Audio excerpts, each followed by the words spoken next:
जब फैसला कर ही लिया है उड़ान का, जब फैसला कर ही लिया है उड़ान का, तो व्यर्थ देखना है कद आसमान का। गुड आफ्टरनून स्टूडेंट्स, मैं मनीष कुमार, टीचर केंद्रीय विद्यालय। तो आज चैप्टर जो पढ़ेंगे हम वो है 9th क्लास का first chapter, 9th class political science का first chapter, that is what is democracy, मतलब लोकतंत्र क्या, एंड व्हाई डेमोक्रेसी, लोकतंत्र क्यों।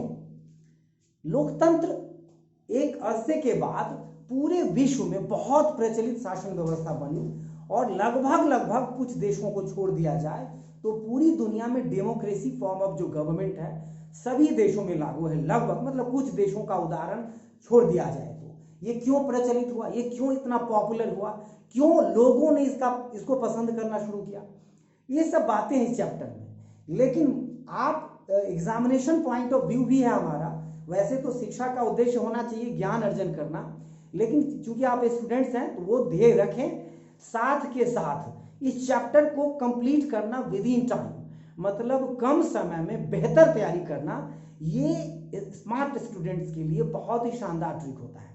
आप कम समय दिए और चैप्टर पूरा आप लाइन बाय लाइन पढ़ो, लेकिन थोड़े में आपने उसकी मेन चीज जो क्वेश्चंस पूछे जाते हैं एग्जाम में उसको आपने कमांड कर लिया तो समझो बहुत अच्छे स्टूडेंट हो आप, और इसमें बहुत अच्छे मार्क्स आप एग्जाम में ला सकते हो। मैं पहले भी बता चुका हूं कि एजुकेशन एक सतत चीज है, कंटिन्यूअस प्रोसेस है।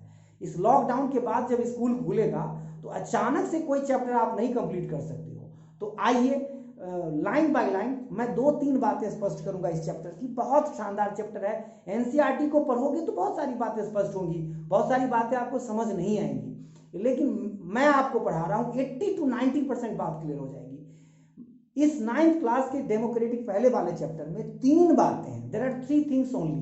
3 बातों को आप यदि सही से पढ़ लिए, समझ गए और पॉइंट्स याद कर लिए तो आपका ये चैप्टर पूरी तरीके से समझ में आ जाएगा आपको। वो 3 बातें क्या है? The first thing is what is democracy, मतलब लोकतंत्र क्या है, प्रजातंत्र क्या है, व्हाट इज डेमोक्रेसी, तो डेमोक्रेसी। और दूसरी बात क्या है? फीचर्स ऑफ डेमोक्रेसी, मतलब प्रजातंत्र की विशेषता। और तीसरी बात क्या है? तीसरी में 2 पॉइंट है, merits of democracy and demerits of democracy, मतलब लोकतंत्र के गुण और लोकतंत्र के अवगुण। मतलब ये 2-3 क्या क्या, एक डेफिनेशन, दूसरा फीचर्स मतलब विशेषता, और डेमोक्रेसी की विशेषता और गुण अवगुण में थोड़ा सा फर्क आएगा। तो ये दोनों बातें, ये 2-3 बातें यदि आप स्पष्ट कर लेते हो तो ये चैप्टर आपका पूरी तरीके से खत्म हो गया। तो पहली बात करते हैं व्हाट इज डेमोक्रेसी, लोकतंत्र क्या है, व्हाट इज डेमोक्रेसी। तो मैं बता चुका हूं, लोकतंत्र यानी डेमोक्रेसी एक ऐसा फॉर्म ऑफ गवर्नमेंट है जिसमें जनता अपने रिप्रेजेंटेटिव का चुनाव करते हैं, जिसमें जनता अपने रिप्रेजेंटेटिव का चुनाव करते हैं। इसका लिखा जो एनसीईआरटी का ही है कि democracy is a form of government in which the rulers are elected by the people. Democracy is a form of government in which rulers are elected by the people, मतलब प्रजातंत्र, लोकतंत्र एक ऐसी शासन व्यवस्था है जिसमें प्रतिनिधि का चुनाव यानी शासक का चुनाव जनता के द्वारा होता है। प्रजातंत्र एक ऐसी शासन व्यवस्था है जिसमें प्रतिनिधि यानी शासक का चुनाव जनता के द्वारा होता है, यानी जनता स्वयं तय करते हैं कि हम पर शासन कौन करेगा, हमारे देश को कौन चलाएगा। ये सिंपल सा डेफिनेशन है। आपने अब्राहम लिंकन, आपको कुछ नहीं याद रहे तो आप अपने तरीके से बोल सकते हो इसको, कि जिसमें जनता सरकार का निर्माण करती है, जिसमें प्रतिनिधि का चुनाव जनता के द्वारा होता है, in which people elect their representatives, ये आप अपने तरीके से बोल सकते हैं। अमेरिका के फॉर्मर प्रेसिडेंट, तो former president of America defined democracy, उन्होंने क्या परिभाषा दिया था? Democracy is a government of the people, bye the people and for the people. Democracy is a government of the people, bye the people and for the people. Abraham Lincoln ने, आप ये भी definition लिख सकते हो, जैसे यदि आपसे ये पूछा जाता है कि डिफाइन डेमोक्रेसी, मतलब प्रजातंत्र को परिभाषित करो, तो आप ये परिभाषा लिख सकते हो कि अमेरिका के भूतपूर्व राष्ट्रपति ने क्या कहा था डेमोक्रेसी के बारे में। प्रजातंत्र ऐसी शासन व्यवस्था है, ऐसी सरकार है जो जनता के द्वारा और जनता के लिए सरकार का निर्माण करती है, मतलब ये उसमें जनता ही सबसे अल्टीमेट पावर होता है। तो ये आपको डेफिनेशन से। और एक और बात बता दूं, जो डेमोक्रेसी शब्द है वो ग्रीक शब्द से लिया गया है। इसका जो रूट ऑफ वर्ड्स है, मतलब इस पे लिटरल मीनिंग पे बात करेंगे, शाब्दिक अर्थ पे बात करेंगे, तो लिटरल मीनिंग में क्या होता है कि डिमोस, मतलब डेमोक्रेसी एक वर्ड किससे बना है, डिमोस। डिमोस का अर्थ होता है पीपल, और दूसरा वर्ड है क्रेशिया, मतलब दूसरा वर्ड क्या है, क्रेशिया, और इसका अर्थ होता है रूल, मतलब रूल ऑफ पीपल। स्पष्ट हो गया। ग्रीक वर्ड है, दो शब्दों से मिलकर बना है, डिमोस और क्रेशिया। तो इस तरीके से लोकतंत्र के बारे में, प्रजातंत्र के बारे में, डेमोक्रेसी के बारे में आपने इसका डेफिनेशन समझा। दूसरी बात क्या है, इसकी फीचर्स के, मतलब इसमें क्या क्या विशेषता होती है। विशेषता वही है, आपने देखा होगा, एक होता है डेमोक्रेटिक गवर्नमेंट, एक होता है नॉन डेमोक्रेटिक गवर्नमेंट, मतलब प्रजातांत्रिक सरकार और गैर प्रजातांत्रिक सरकार। मतलब डेमोक्रेटिक गवर्नमेंट में कुल मिलाकर कहा जाए तो अल्टीमेट पावर पीपल होता है। मतलब भारत में भी कहते हैं, एक प्रश्न आया था कि जो मतलब शक्ति है संविधान की, वो सबसे ज्यादा कहाँ पे है, मतलब देश में सबसे ज्यादा पावरफुल कौन होता है, तो जनता के हाथ में होती है सबसे बड़ी शक्ति। वो हर 5 साल बाद या कुछ समय बाद प्रतिनिधि को बदल देते हैं, मतलब यदि वो संतुष्ट नहीं है तो अल्टीमेट पावर पीपल के हाथ में होता है। तो आप इसको अपने ढंग से लिख सकते हो, लेकिन मैं कुछ बातों को इंगित करता हूं। और उदाहरण, नेपाल में क्या था, पहले डेमोक्रेटिक गवर्नमेंट नहीं थी, अब डेमोक्रेटिक फॉर्म ऑफ गवर्नमेंट कुछ हद तक आ गई है।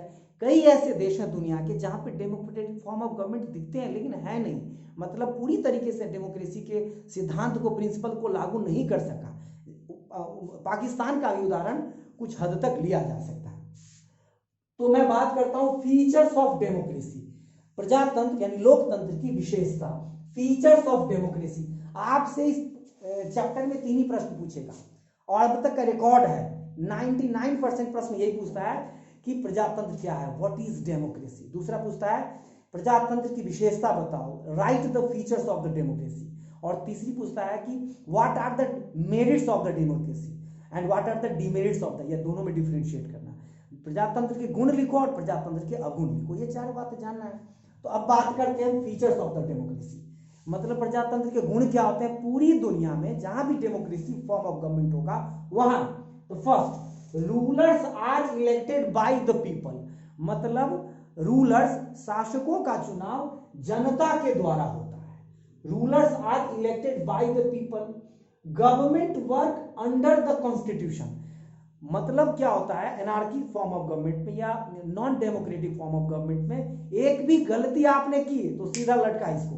मतलब आपने नॉर्थ कोरिया का उदाहरण देखा होगा, या कई ऐसी कंट्री हैं, मतलब उसमें माफ नहीं होता। जैसे पहले के शासन, हमारे यहाँ भी पहले के मुगलों में या कई ऐसे शासन व्यवस्था है जहाँ पे ऐसी फॉर्म ऑफ गवर्नमेंट देखने को मिलती थी। यहाँ पे आप अपील कर सकते, दलील दे सकते, अलग अलग वकील, अलग अलग कोर्ट हैं, district court, high court, supreme court. तो मतलब संविधान के अंदर काम करना होता है, डिसीजन को रिव्यू कर सकते हैं, उस पर आप मंथन हो सकता है। तो पॉइंट्स पे बात करते हैं। Government work under the constitution, सरकार नियम के अधीन काम करती है। रिस्पॉन्सिबल एंड अकाउंटेबल गवर्नमेंट, जनता के प्रति उत्तरदायी होती है, रिस्पॉन्सिबल होती है, जवाबदेही होती है। Maintain dignity of the people, सबसे जबरदस्त पॉइंट है कि जनता के की इज्जत यानी कि उसकी प्रतिष्ठा के लिए बात करते हैं। डिग्निटी, मतलब डिग्निटी का मतलब होता है कि जब आप 2 रोटी खाओ या मत खाओ लेकिन आपको इज्जत से जीने का मौका है, तो सबसे मेन फॉर्म है।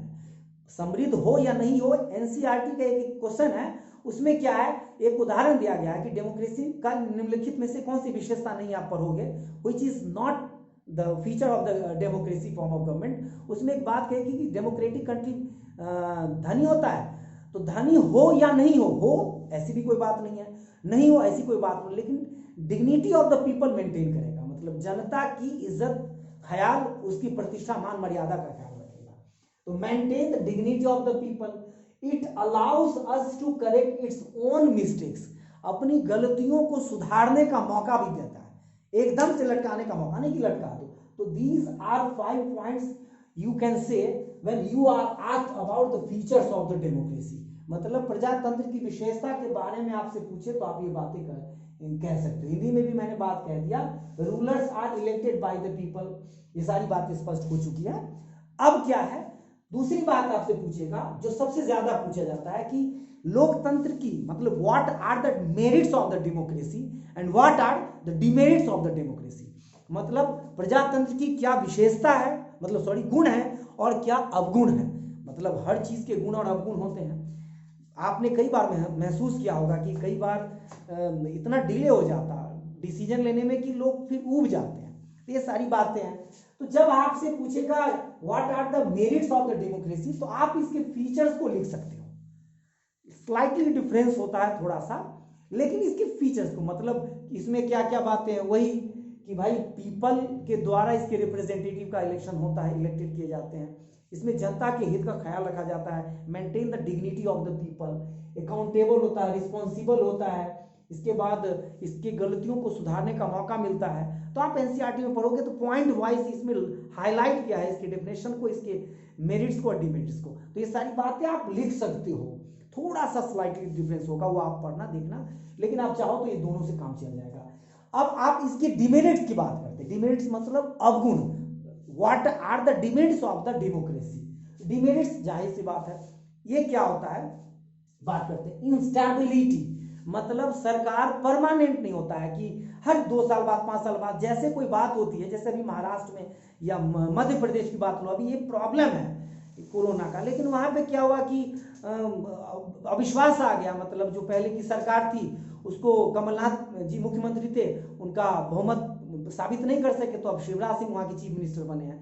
तो ये फॉर्म अब देखने को, मतलब अस्थायी सरकार होती है, not stable government, not stable government, स्थायी सरकार इंस्टेबल अस्थायी होती है, मतलब हिलती डुलती रहती है। डिलेज, निर्णय लेने में बहुत डिले होता है, अब जाके शपथ ग्रहण लिए हुए हैं, या कोई बात होती है, आपने कई केस का उदाहरण देखा होगा, रेप केस का या किसी भ्रष्टाचार के केस का, सालों लग जाते हैं निर्णय लेने में। लेकिन आपने मतलब जो non democratic form of government में खासियत होती है कि भले कभी कभी गलत ले लें, लेकिन उसमें ऑन द स्पॉट डिसीजन होता है। आपने एक बच्चे के लिए 2 माँ जब लड़ाई कर रही थी, तो एक राजा के दरबार में आए, तो राजा ने ऑन द स्पॉट कहा, डिसीजन लिया और स्पष्ट कर दिया कि भाई इसको बीच से काटो, जिसका दे दो।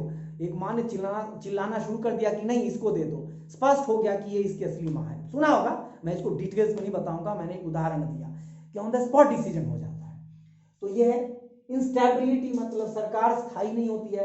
डिलेज मतलब विलंब से निर्णय लिए जाते हैं। एक्सपेंसिव, खर्चीला होता है, मतलब लोकसभा की इलेक्शन, विधानसभा की इलेक्शन, नगर पालिका का इलेक्शन, पंचायत का इलेक्शन, मतलब इतने तरह का इलेक्शन होता है कि जनता का ध्यान इलेक्शन के अलावे विकास पर कम जाता है, मतलब दिक्कत होने लगती है। तो खर्चीला होता है, अस्थायी होती है, निर्णय लेने में देरी होती है।